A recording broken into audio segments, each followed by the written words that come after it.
les comportements de racaille de beaucoup de musulmans à notre époque sont déplorables, mais sont surtout inquiétants puisqu'ils indiquent une baisse de la foi, du respect des principes et des valeurs de l'islam. En fait, ici on ne s'attaque pas à des croyants qui peuvent, hélas, parfois perdre leur sang-froid, ce qui peut arriver à n'importe qui. Ça, ce n'est pas grave, ça peut arriver à tout le monde, même aux meilleurs des croyants. Ici, on parle plutôt du comportement journalier d'énormément de personnes se disant musulmans, musulmanes, et qui vraiment se comportent comme des racailles, comme des voyous. Alors, il y a une dizaine d'années encore, on pouvait croiser sur les réseaux sociaux, dans les mosquées ou dans la rue, une poignée d'individus comme ça, mais assez caricaturaux. Souvent des personnes un peu paumées, un peu sous l'effet de l'alcool ou des cachetons. Et en fin de compte, très peu ou pas du tout musulmanes en fait. Mais dans leur esprit, ils le pensaient peut-être.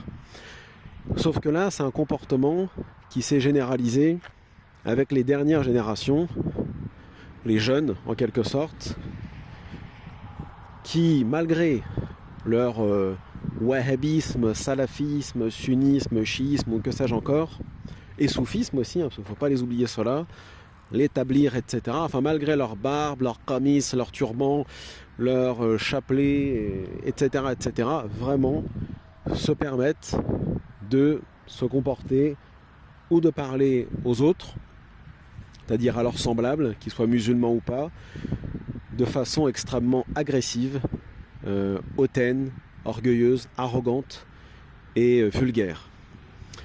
Aujourd'hui, même un imam, et je l'ai vu récemment, un prédicateur, peut simplement, pour avoir émis une opinion contraire à ce que la masse des petits trolls vont dire sur Internet, se faire taxer de bouffon. On va lui dire de la fermer, hein, littéralement. Voilà, se faire traiter de bouffon. Vous avez étudié dans telle ou telle université islamique, vous êtes revenu en France avec 3 teskia, 15 ijaza, bon j'abuse mais bref, et des petits trolls à barbe, enturbanés, viennent vous traiter de bouffon sur les réseaux sociaux et dans la rue. On en est là en 2024. Alors, moi je veux bien qu'on me dise que c'est minoritaire et que ça va disparaître, sauf que c'est pas minoritaire et ça va pas disparaître parce que c'est en train de s'installer durablement. Moi, ce qui m'amuse en tout cela, c'est qu'une fois de plus, ce genre de personnes vont pleurnicher à l'islamophobie.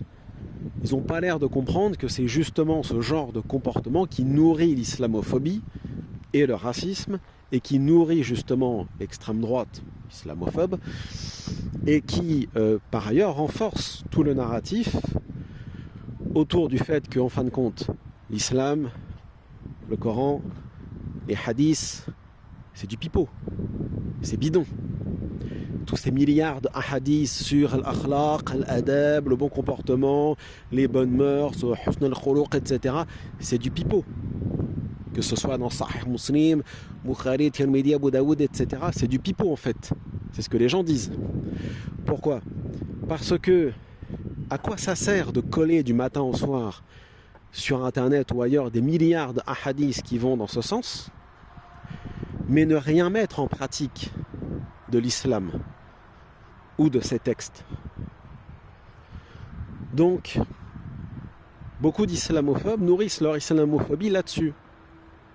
On a déjà fait d'autres vidéos similaires, mais là, c'est à la limite plus centré sur le fait que les musulmans eux-mêmes, désormais, sont agressés en quelque sorte et sont victimes